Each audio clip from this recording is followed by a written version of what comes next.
Vamos a procurar retener la palabra siempre. La palabra es dada de parte de Dios, pero es nuestra responsabilidad retenerla y meterla en lo profundo de nuestro ser. Que no solo entre por aquí y salga por aquí. Que esta palabra anide en lo profundo de nuestro espíritu y pueda convertirse en vida para nosotros. Me encanta compartir mensajes como el del domingo pasado, donde nosotros podemos escuchar promesas de Dios maravillosas que despiertan nuestra esperanza, que nos dan aliento, que nos dejan ver esos sentimientos que Dios tiene de bien para nosotros, esos pensamientos de bien. Y ya ha prometido cosas maravillosas para nosotros, pero algo en lo que está más empeñado el Señor es en todo lo que hemos venido nosotros bordando a través de los últimos meses.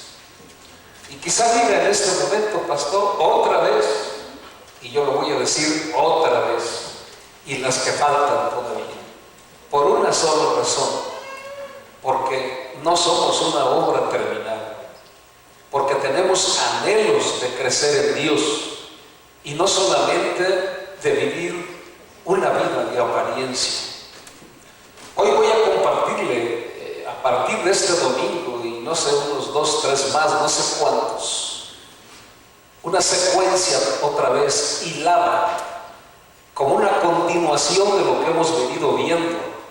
Vimos lo que fue el hombre, es el hombre espiritual. Después vimos lo que fue el hombre, primero el hombre natural, luego el hombre espiritual y luego el hombre carnal. Hemos venido analizando también lo que realmente significa la salvación. Y ya hemos dicho hasta el cansancio que tiene que dejarse ver en acciones concretas en nuestra vida. Creer es fácil.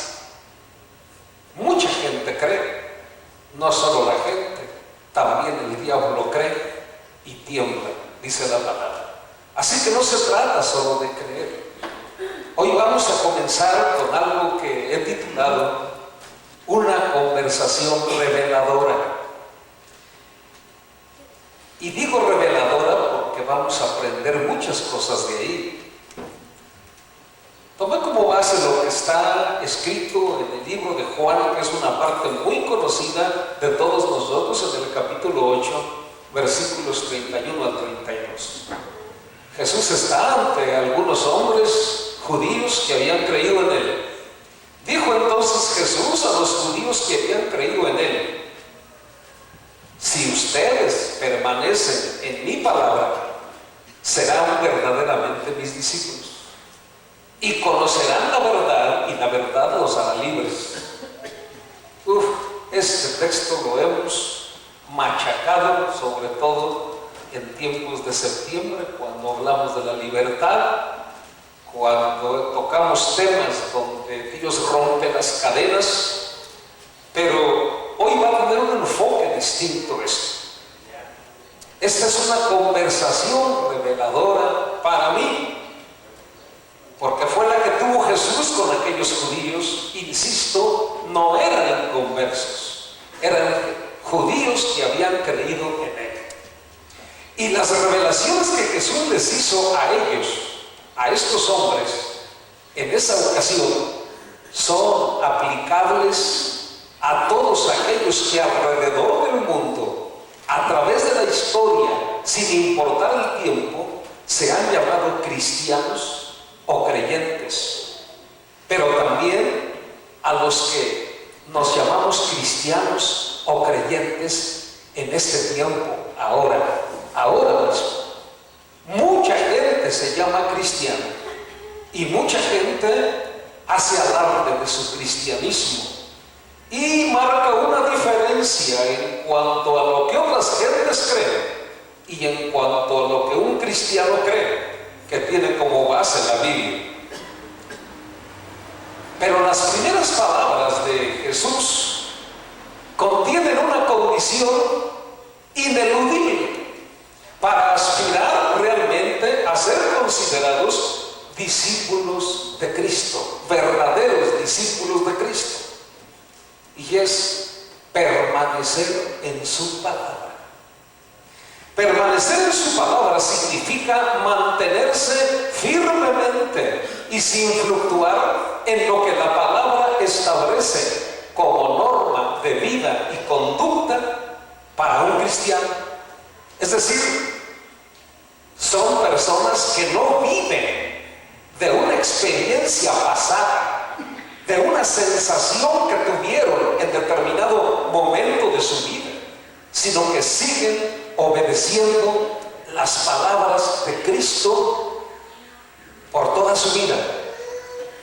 Porque mucha gente normalmente tiene la experiencia del encuentro con Cristo y se queda ahí en esa experiencia, piensa que ya lo logró todo y su vida empieza a deslizarse otra vez hacia la vida mundana, hacia la vida del pecado. Y cuando acuerda, ya no tiene rastros siquiera de lo que fue su salvación. Un verdadero discípulo de Cristo permanece en la palabra, llega a la palabra y se queda ahí parado firmemente, obedeciendo siempre a Cristo. Esa firmeza en la palabra lleva al buen cristiano al conocimiento de Cristo y de su voluntad. Eso es lo que hace el Señor con nosotros. Y ese conocimiento es el que va a romper las cadenas de ignorancia que nos esclavizan. Sí, la verdad, escúcheme bien, deja al descubierto las mentiras que nosotros muchas veces consideramos erróneamente como verdades. Hay un montón de cosas que nosotros damos por hecho y que son mentiras, pero que nosotros no las hemos creído como verdades. La verdad, la palabra, revela lo que realmente es lo que nosotros estamos pensando o sintiendo o creyendo. Por eso, esta conversación que Cristo tiene con los judíos creyentes tiene revelación para nosotros. Y la primera revelación nos muestra que aunque muchas veces creemos, tenemos fe, estamos demasiado lejos del camino recto. Se lo voy a repetir. Muchas veces creemos, y yo le puedo garantizar que difícilmente habemos una persona aquí que no creamos en Cristo. Pero eso no garantiza que estemos transitando por el camino correcto, por el camino noble. Muchas veces estamos lejos. Los judíos, por ejemplo, con los que platicó Jesús, estaban plenamente convencidos que eran descendientes de Abraham, pero plenamente convencidos, y tenían razón. El Señor no lo desmintió, el Señor lo reconoció así, aunque les hizo ver que su sentir hacia su persona y el rechazo a su palabra desmentía lo que ellos pensaban que eran. Ellos decían: somos descendientes de Abraham, del padre de la fe, somos descendientes de un hombre que fue amigo de Dios, somos descendientes directos. Y él dijo: sí, biológicamente sí son sus descendientes, pero hay algo que me extraña. Y les dice: sé que son descendientes de Abraham, no lo estoy negando, pero procuran matarme, porque mi palabra no haya cabida en ustedes. Aquí está la revelación. Aquellos hombres creían en Jesús y sabían que eran descendientes de Abraham, pero querían matarlo. Y la palabra que Jesús les daba los perturbaba, no rechazaban pues. Aquí Jesús establece un principio fundamental que se convierte en la prueba de ser un verdadero hijo de Dios, nacido de nuevo, y consiste en la actitud de amor, en esa actitud de amor que el cristiano debe tener hacia Jesús. Un cristiano, un discípulo nacido de nuevo, ama verdaderamente a Cristo, no lo quiere lastimar, no lo quiere herir, no lo quiere matar, lo ama y su palabra la recibe con gozo en el corazón. El sentir hacia Jesús debe demostrarse con una actitud de fe sincera, de amor por Él, pero también de obediencia a su palabra. De manera que si yo digo que soy discípulo de Cristo y rechazo la palabra de Cristo, estoy cayendo en la misma situación que cayeron los judíos. Somos hijos de Abraham, pero la palabra de Cristo no les gustaba, la rechazaban, no la querían.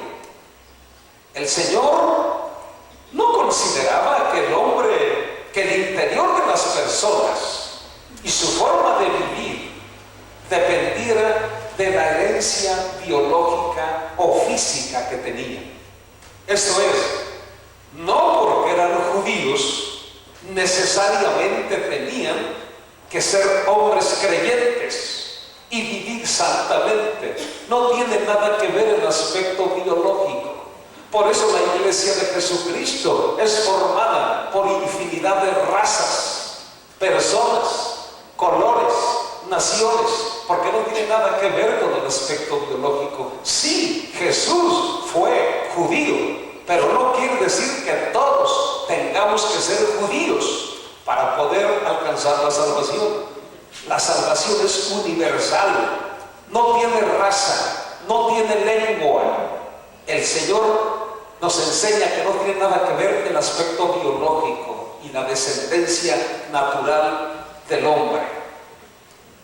Por esa razón fue que Él apartó a los fariseos del pacto, diciéndoles que eran verdaderos biológicamente descendientes de Abraham, que no había duda, aunque no se parecían en nada absolutamente a la conducta del patriarca.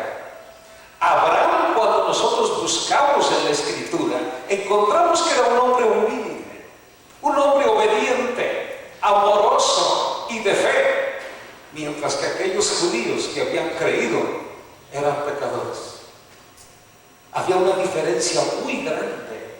Sí eran descendientes de Abraham, pero su interior, lo que ellos eran dentro de sí, distaba mucho de lo que realmente era el patriarca. Era Abraham, su padre. Y como es el padre, tiene que ser el hijo. Entonces, así que estos hombres no entendieron lo que Él les estaba revelando. No lo entendieron, porque lo que Él estaba diciendo era que el hecho de ser descendientes biológicos de Abraham no les garantizara que fueran descendientes, atención, espirituales de Abraham. Una cosa es la descendencia biológica y otra cosa es la descendencia espiritual. Y trató de explicárselos. ¿De qué manera? Remitiéndolos simplemente a su conducta. Y les dice, respondieron y le dijeron ellos, nuestro padre es Abraham. Le volvieron a confirmar esto. Jesús les dijo, si fueran hijos de Abraham, las obras de Abraham harían. Aquí está que la fe tiene que ser respaldada con obras. La fe tiene que ser respaldada con conducta. No basta creer, es necesario vivir. La descendencia no se da en forma natural. Yo lo he dicho en algunas otras ocasiones. El que su abuelo, su padre, haya sido un excelente cristiano un pastor, un evangelista, no tiene nada que ver con su situación suya ante Dios, sino que usted tiene que alcanzar la salvación por sí mismo, porque la salvación es personal. Y usted tiene que dar cuenta de su vida. No hay currículum familiar que nos pueda hacer agradables a Dios. Es cierto que Dios escoge familias para usarlas, pero aún dentro de esas familias hay algunos que se salen del camino, que no quieren saber nada de Dios, mientras que otros abrazan la fe con pasión ardiente. Pero es un asunto personal. No podemos llegar un día al cielo y decirle: es que mi padre predicó 50 años y levantó no sé cuántas congregaciones y quién sabe cuántas almas se salvaron. No puede ser. No vale de nada. Es un asunto personal. Tú, ¿qué hiciste con mi Hijo Jesucristo? Tienes que responder por tu vida, tienes que responder por tu conducta. La buena conducta de mis padres no tiene nada que ver con mi buena conducta. Yo tengo que tener una buena conducta delante de Dios y dar testimonio de salvación personal. Este es, y ha sido el error de muchos de nosotros como cristianos. Escúcheme bien esto, por favor. Ese error consiste en estar convencidos y hasta orgullosos de ser los descendientes espirituales directos de los apóstoles. Por eso la gente tiene que entender, y yo lo he explicado algunas veces, las denominaciones y religiones tienen toda una secuencia de títulos, y es católico, apostólico, romano. ¿Me entienden? Católico, apostólico, romano. Y los cristianos somos católicos, apostólicos, cristianos, no romanos. ¿Por qué somos católicos? Porque la palabra católico es universal y la iglesia de Cristo es universal. ¿Por qué somos apostólicos? Porque nuestra doctrina se basa en las escrituras, en los escritos de los apóstoles. Porque espiritualmente somos descendientes de los apóstoles y cristianos, porque nuestra cabeza es Cristo. Por eso somos así. Entonces, vea usted, por favor, cómo nos gloriamos muchas veces. No, lo que pasa es que nosotros tenemos como cabeza a Cristo y nosotros sí creemos la Escritura y todo lo que está escrito en la Escritura. Por eso somos descendientes directos, espirituales de los apóstoles. Por eso nos llamamos así, apostólicos, cristianos apostólicos, porque profesamos la fe que emana de sus escritos de los apóstoles, aunque nuestra conducta y forma de vivir muchas veces no lo aprueba o no lo sustenta. ¿Me está entendiendo a dónde queremos llegar? Que no basta con decir yo creo en la Biblia, yo creo en lo que escribió Pedro, Pablo, en lo que escribió todos los apóstoles. No, no basta eso. Yo creo en lo que ellos creyeron, tengo su mismo credo. No, tampoco basta eso. Es necesario sustentarlo con nuestra propia vida. Creer en la Biblia, mis amados, no es garantía de que descendamos directamente de manera espiritual de los apóstoles, del Señor Jesucristo y de la iglesia primitiva. No es garantía. Esto tiene que probarse con la forma de vivir. Otra vez, con la forma de vivir. ¿Cómo demuestra usted que tiene la fe de los apóstoles? Que tiene la fe que tuvo la iglesia primitiva. Porque mucha referencia hacemos a eso. Siempre tenemos que voltear nuestros ojos hacia la iglesia primitiva. Siempre buscamos para predicar lo que escribió Pedro, lo que escribió Juan, lo que escribió Pablo. Sí, pero la pregunta es, ¿eso lo manifestamos con la vida? Si no es así, estamos equivocados. De manera que esa primera revelación es clara. La segunda revelación es que no es suficiente creer que somos lo que no somos por mera descendencia biológica, sino que esto tiene que demostrarse. Yo hago referencia siempre a un hecho que pues fue una vivencia personal. Lo he dicho muchas ocasiones, pero encaja perfectamente aquí. Cuando nosotros llegamos al camino, a la colonia Benito Juárez, pues esa colonia era tenida como una colonia de ateos, porque no creían en la religión que cree toda la gente. Dicho de otra manera, eran evangélicos, eran cristianos, y los tenían así, como una gente aparte. Es más, ahí no había católicos, eran puros evangélicos. Decían que eran evangélicos, que eran cristianos. El asunto es que cuando nosotros llegamos ahí, su vida no distaba mucho, pero para nada, de la vida de cualquier persona sin Cristo. Se emborrachaban, eran inmorales, eran viciosos de la baraja, eran perversos. Esa era la razón. Y sin embargo, ellos decían que eran distintos. Ellos creían que eran distintos, pero no eran así. Y muchas veces nos pasa a nosotros también. Pensamos que somos lo que no somos por mera descendencia biológica. Esto, mis queridos, tiene que demostrarse. Y demostrarse cada día, en cada actitud, en cada situación que vivimos, en el hogar, en el trabajo, en la escuela, con los familiares, con los vecinos, en donde quiera que estemos. Nuestra vida cristiana debe demostrarse, debe dar fe de que realmente somos lo que decimos. Los judíos, otra vez insisto, creían que por ser descendientes biológicos de Abraham eran libres de la esclavitud. Ellos decían eso, de la esclavitud del pecado. No, nosotros creímos en el Padre de la fe. ¿Cómo vamos a ser esclavos nosotros del pecado?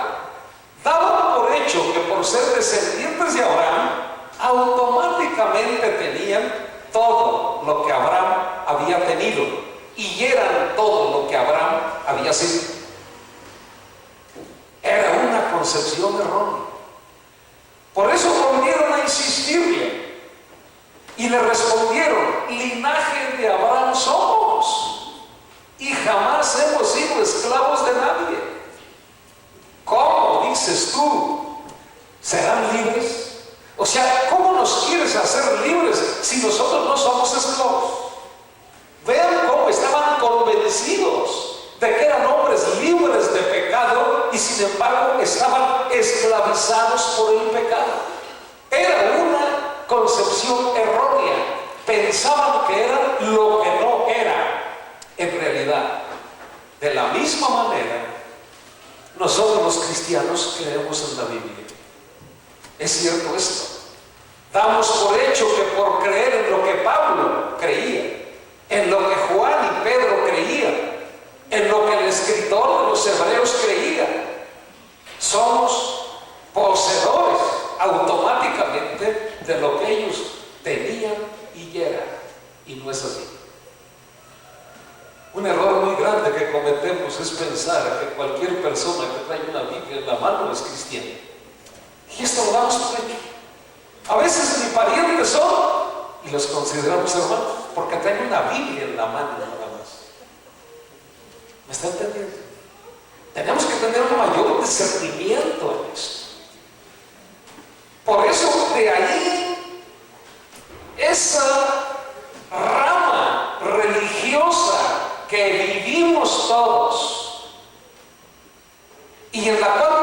resistimos por años. Yo tengo que hacer referencia a esto. Y lo digo con mucha frecuencia. Yo nací en una congregación pentecostal y aquí hay gentes que me oyeron compartir como pastor pentecostal. Legalista, religioso, dando por hecho que la simple situación de que había cambiado yo de religión ya me había hecho diferente y yo era diferente. Las cosas no son así. A través de los años nos damos cuenta nosotros que estamos muy lejos del camino y que realmente no somos lo que debemos ser. En estos últimos meses hemos estado insistiendo sobre ello. Pablo, Juan, Pedro creyeron lo que escribieron y lo escribieron porque lo creyeron, pero lo vivieron. El asunto es que nosotros tenemos que hacer lo mismo. Sin embargo, para unos y otros, escúchenme, para los judíos que les habló en aquel tiempo Jesús, y para nosotros, los creyentes o cristianos, Jesús nos revela en su conversación que mientras los hábitos pecaminosos nos dominen, repito, que mientras los hábitos pecaminosos nos dominen, seguimos siendo esclavos del pecado. No somos libres. Mientras no seamos verdaderos hijos de una fe experimental que cambie nuestra vida. Mis amados, tenemos que llegar a ese nivel. Nuestro reto es entrar en ese campo en donde realmente los hábitos pecaminosos se vayan de nuestra vida, donde nosotros podamos vivir una vida victoriosa cada día, venciendo la tentación, venciendo el pecado y marcando una diferencia en donde quiera que nosotros nos movamos. Es entonces cuando realmente seremos libres. Por eso Jesús le respondió a la argumentación de ellos: ¿cómo dices que seremos libres si nunca hemos sido esclavos de pecado? Para ellos y para nosotros el Señor dice: de cierto les digo que todo aquel que hace pecado, esclavo es del pecado. Así que si hay un hábito que yo no puedo vencer, pecaminoso, soy esclavo. No he experimentado la verdadera libertad. Tenemos que estar conscientes de esto. El Espíritu de Dios hace un trabajo cada día en nuestra vida por quitarnos aquellas cosas que nos sobran para poder vivir una vida agradable a Dios. La lucha es permanente contra aquellos deleites, placeres de la carne que tenemos que vencer cada día. Pero si esos deleites, esos placeres nos vencen, esclavos somos del pecado. No hemos sido libres, aunque profeticemos, aunque echemos fuera demonios, aunque temblemos, aunque hagamos infinidad de cosas. Esta es vida. El cristianismo es vida. Es un cambio de vida. Me asombra cuando Pablo dice, y se los acabo de decir hace poco, hablando del bautismo, él habla de una novedad de vida, una vida nueva, una vida distinta. Ellos caminan en un sentido, nosotros caminamos en otro. ¿Por qué? Porque hemos experimentado la salvación. Solo cuando nosotros podemos vencer aquellas debilidades que frecuentemente nos han vencido y que ahora, en fe, por el poder del Espíritu de Dios, podemos vencer nosotros, en ese momento podemos decir: ahora sí soy libre, he conocido la verdad y la verdad me ha hecho libre. El Señor enseña, además, en esta conversación, que Él es capaz de quebrantar el dominio del pecado, el poder del pecado, en aquellos que de verdad le siguen. Aquí está la clave. Seguir a Cristo de verdad es permanecer en su palabra y es obedecer su palabra. ¿Quién sigue realmente a Cristo? El que le obedece. ¿O no dice él acaso que el amor hacia él se manifiesta obedeciendo? ¿No dice eso? El que me ama es el que verdaderamente me obedece, o el que me obedece es el que me ama. Aquí está ligada la palabra. Así que si el Hijo los libertara, serán verdaderamente libres. Podemos vencer los hábitos pecaminosos. Mis queridos, este es un llamado de parte de Dios a que no nos acostumbremos a que esos hábitos malos nos sigan dominando y argumentemos: es que es poco a poco, es que poco a poco voy dejando esto, poco a poco voy dejando aquello. Son decisiones radicales. Las cadenas se rompen o siguen unidas. La cárcel se abre o seguimos encarcelados. Seguimos esclavos o somos libres realmente en el Señor. Es necesario vencer los hábitos pecaminosos. El poder del Espíritu Santo está en nosotros para poder hacerlo y para poder vencerlos. Pero también enseña que aquellos, pongan sentido a esto por favor, que por costumbre siguen pecando, continúan siendo esclavos del pecado, de la injusticia y por lo tanto propiedad del enemigo. Si fueran hijos de Abraham, ¿qué les dijo? Actuarían como Abraham. Si fueran descendientes de los apóstoles, descendientes de la iglesia primitiva, vivirían como hombres libres de pecado, venciendo la tentación y la maldad. Eso es lo que el Señor nos está diciendo. Así que déjeme darle base a esto y espero que esta palabra se quede en el corazón nuestro esta mañana. Todo aquel que permanece en Él. ¿Quién dijo que eran sus verdaderos discípulos? Los que permanecen en Él y en su palabra. Permanecer en la palabra es permanecer en Jesús. Ahora escuche esto: todo aquel que permanece en Él, en Cristo, no peca. Eso es permanecer en Cristo. Todo aquel que peca no le ha visto ni le ha conocido. Piensa que es lo que no es. Hijitos, nadie los engaña. El que hace justicia es justo, como Él es justo. El que practica el pecado es del diablo, porque el diablo peca desde el principio. Qué dura es la palabra. Qué tremenda es la palabra cuando la analizamos. Cuando la leemos solamente por leerla, no. Cuando nos engañamos nosotros mismos, tampoco. Pero cuando realmente nos queremos meter al corazón de Dios, esto tiene que sacudirnos. El que practica el pecado es del diablo. Se lo voy a repetir: el que practica el pecado es del diablo, porque el diablo peca desde el principio. Para esto apareció el Hijo de Dios, para deshacer las obras del diablo. Esto es, para hacernos libres de pecado.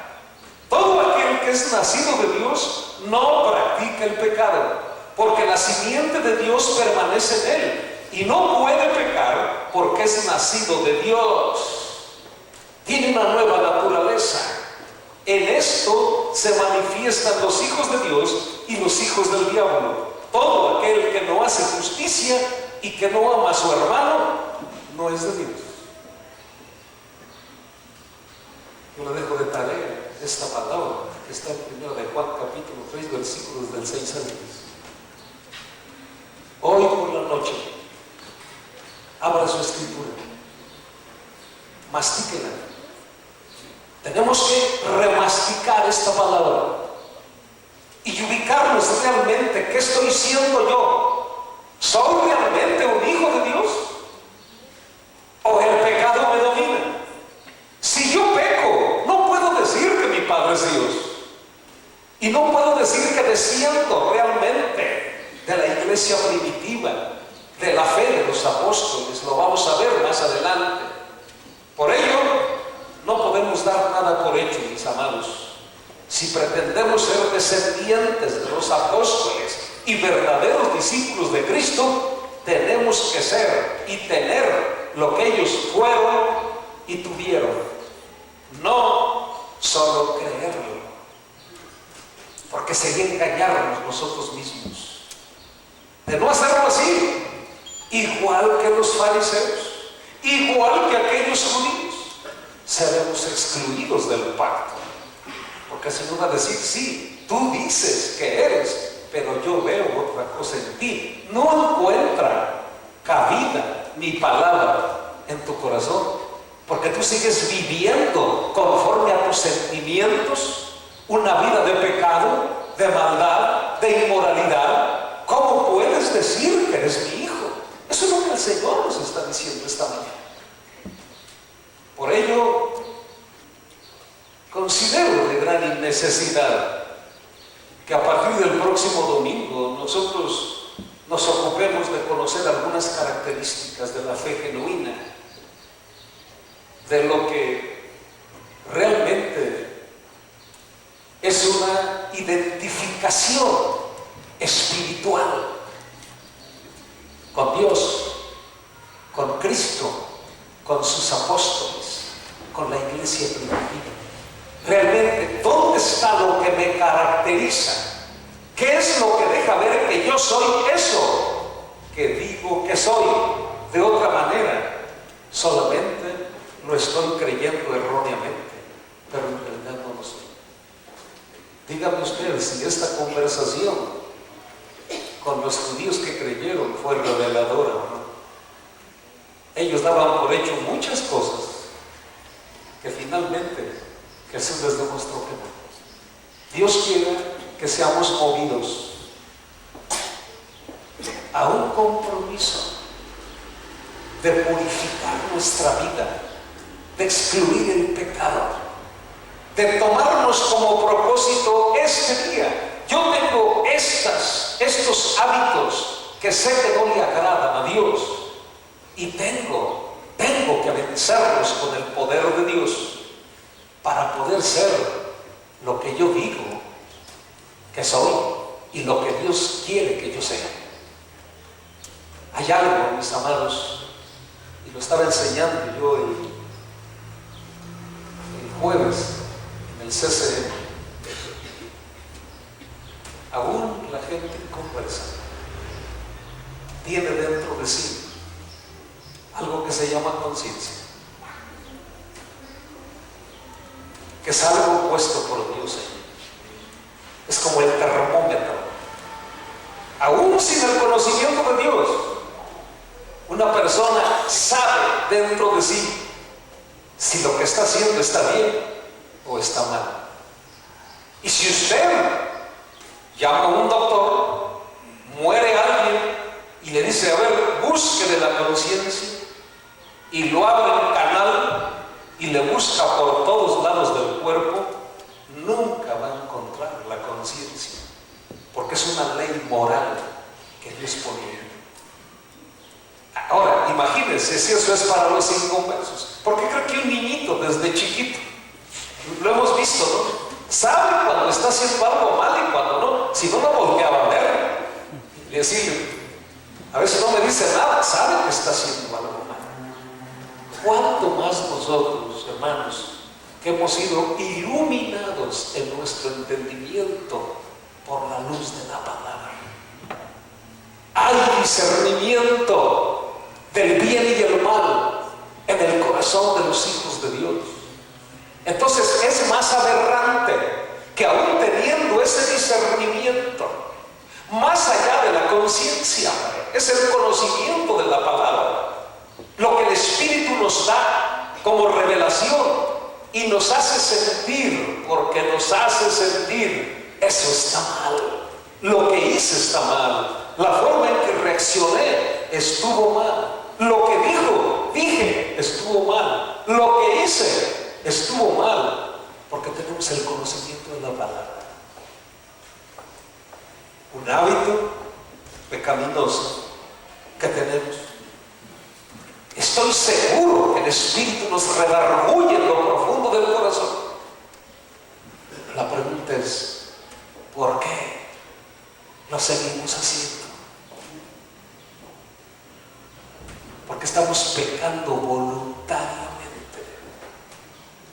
voluntariamente, con conocimiento de causa. Y esto es más terrible. Es nuestro anhelo, mis amados, que purifiquemos nuestra vida y que realmente como cristianos marquemos una diferencia donde estemos. No nos dejemos arrastrar por la corriente y la fuerza de la costumbre y porque todos nosotros lo hacen. No, somos una gente distinta, hijos de Dios, descendientes de Cristo, espiritualmente poseedores de la verdad de los apóstoles, continuación de la iglesia primitiva, pero tenemos que vivir como ellos vivieron, no solamente creer que lo somos.